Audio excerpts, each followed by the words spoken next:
एक कथा श्रवण कराते हैं। कहते हैं कि एक राजा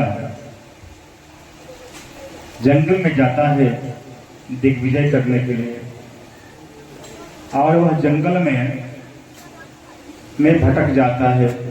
जंगल में भटक जाता है, और जब भटक जाता है तो एक कुटिया को देखता है, और उस कुटिया में वह जाता है। उसे रात्रि का विश्राम चाहिए, इसलिए उस कुटिया में जाता है। तो कुटिया में देखता क्या है कि कुटिया से बदबू आ रहा है। उसमें जगह जगह मांस के लोथरे हैं, हड्डी है, पीप है, रुधिर है। बदबू आ रहा है।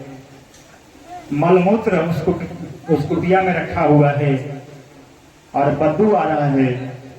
चूंकि राजा को रात्रि विश्राम करने के लिए एक स्थान चाहिए। राजा उस कुटिया के मालिक से कहता है कि आज मुझे आप विश्राम करने के लिए स्थान दे दीजिए।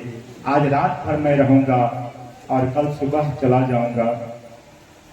उस कुटिया का मालिक मना करता है कि राजन, आपके जैसे लोग आते हैं और मेरे कुटिया में तो रह तो जाते हैं, लेकिन सुबह जब जाने के लिए कहा जाता है तो वह मना करते हैं। शुरू में उन्हें तो यह कुटिया गलत लगता है, इस कुटिया से बदबू आता है। लेकिन सुबह जैसे ही होता है यह कुटिया उन्हें अच्छा लगने लगता है, और इस कुटिया से जाने से मना करते हैं। इसलिए मैं तुम्हें मना करता हूं, इस कुटिया में तुम मत रहो।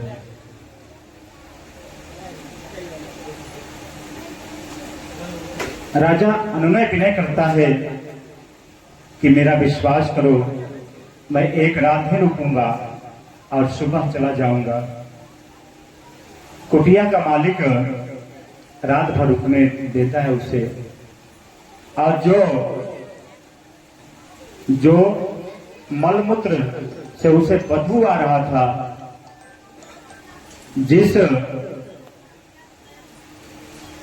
मवाद को देख करके, रुधिर को देख करके, मांस को देख करके, हड्डी को देख करके, वात पित्त कफ को देख करके उसे घृणा हो रहा था, और जैसे ही सुबह होता है उसको अच्छा लगने लगता है। कुटिया का मालिक कहता है कि अब तुम इस कुटिया से चले जाओ। लेकिन राजा उस कुटिया के मालिक से युद्ध करने के लिए तैयार हो जाता है कि नहीं, मैं तो इसी कुटिया में रहूंगा। सुखदेव जी कहते हैं, राजन, यही स्थिति हम मानवों की है। यह जो शरीर है ना, शरीर, इस शरीर में ही, इस कुटिया में ही मलमूत्र भरा हुआ है, मवाद है, रुधिर है, वात है, पित्त है, कफ है, वात है, पित्त है, कफ है। नाना प्रकार की व्याधि इस शरीर में है। लेकिन फिर भी व्यक्ति इस शरीर से इतना मोह करता है कि शरीर का परित्याग करने में उसे दिक्कत होता है। राजन, सत्य है कि आया है सो जाएगा। शरीर जन्मता है, आत्मा तो अमर है। पंचभूतों का शरीर पंचभूतों में मिलता है। जीव ने कई जन्म पाए हैं, लेकिन मृत्यु जो है निर्दोष होती है। कोई रोग से मरता है, कोई भूख से मरता है, कोई ज्वर से मरता है, कोई गोली खाने से मरता है, कोई कीड़ा के काटने से मरता है, और कोई एक्सीडेंट से मरता है। मृत्यु आती है और लेकर के चली जाती है, लेकिन मृत्यु निर्दोष है। सब लोग यही कहते हैं कि फलना व्यक्ति को ये हो गया इसलिए मर गया हो, इसलिए वो मर गया। मृत्यु निर्दोष है, कभी